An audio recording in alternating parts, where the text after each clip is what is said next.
Perkenalkan, nama saya Pungki dan Nanti dari kelas 7B.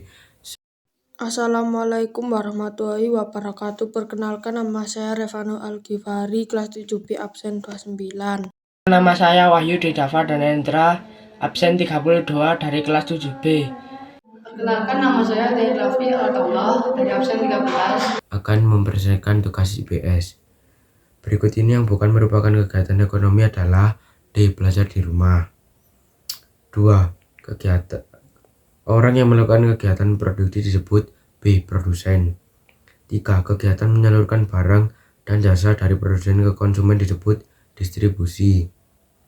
B. Distribusi. 4. Berikut ini yang bukan merupakan contoh kegiatan distribusi adalah D. Mengonsumsi barang. 5. Seseorang yang menggunakan barang dan jasa untuk memenuhi kebutuhan disebut C. Konsumen. 6. Apa yang dimaksud dengan status sosial? C.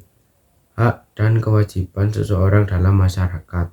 7. Berikut ini merupakan contoh peran sosial adalah C. Menjadi seorang guru. 8. Apa perbedaan utama antara diferensiasi dan stratifikasi sosial? A.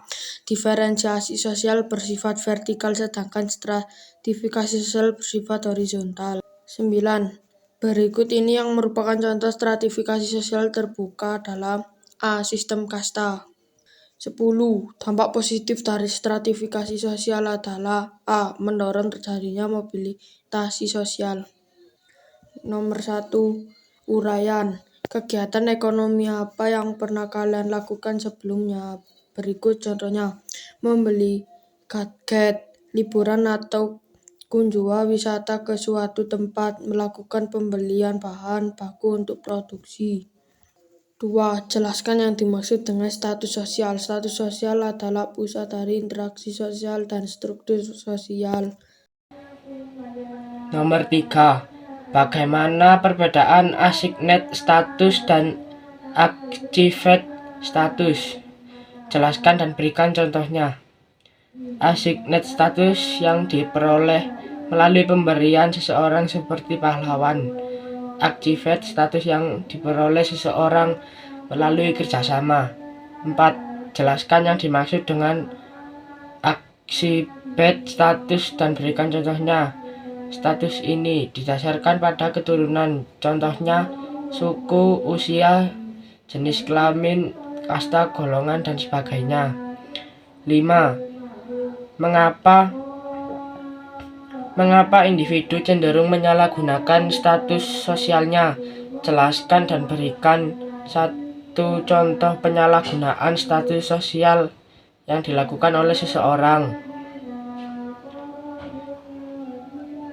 Penyalahgunaan status sosial yang dilakukan oleh seseorang individu yang mempunyai status usia tertentu akan merasa lebih superior jika dibandingkan dengan seseorang yang mempunyai status sosial biasa.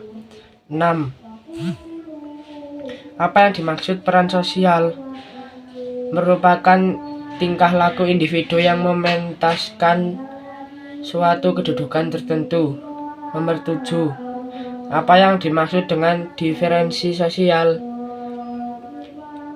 Pembedaan individu secara horizontal atau sejajar. Nomor 8. Jelaskan mengenai diferensi sosial atas etnis atau suku bangsa dan diferensi sosial atas agama. Diferensi sosial atas agama. Masyarakat terdiri atas orang-orang yang menganut suatu agama tertentu dalam suatu komunitas atau golongan yang disebut umat. Diferensi sosial atas etnis atau suku bangsa. Penggolongan manusia bersumber pada identitas biologis yang sama semacam ras. Nomor 9. Jelaskan dampak positif dan negatifnya dari diferensi sosial. Dampak positifnya adalah dapat mendorong terjadinya integrasi sosial. Dampak negatifnya adalah terjadinya desintegrasi sosial. Sekian, terima kasih dari saya. Wassalamualaikum warahmatullahi wabarakatuh. Nomor 10 sampai 15. Nomor 10. Stratifikasi dapat dikategorikan ke dalam dua jenis sistem stratifikasi. Berikan perbedaan sistem tertutup dan sistem terbuka. Sistem tertutup, individu tidak memiliki kesempatan untuk berpindah kelas sosial karena status sosial diwariskan dan generasi ke generasi. Stratifikasi terbuka, individu memiliki kesempatan untuk berpindah kelas sosial melalui pendidikan, kerja keras, dan keberuntungan. Nomor 11. Jelaskan mengenai bentuk pelapisan sosial stratifikasi di masyarakat. 1. Stratifikasi ekonomi. Pelapisan sosial atau stratifikasi atas dasar ekonomi akan membedakan individu dalam hal atau atas dasar penguasaan dan kepemilikan terhadap materi, harta, atau sumber daya lain. 2. Stratifikasi sosial. Pelapisan sosial atau stratifikasi sosial yang dimaksud di sini adalah stratifikasi dalam arti yang lebih khusus. Sebagai contoh, stratifikasi atas dasar kasta, tingkat pendidikan, maupun jenis pekerjaan. 3. Stratifikasi politik. Lapisan sosial atau stratifikasi dalam masyarakat berdasarkan kriteria politik dapat diartikan sebagai pembedaan penduduk atau warga masyarakat menurut pembagian kekuasaan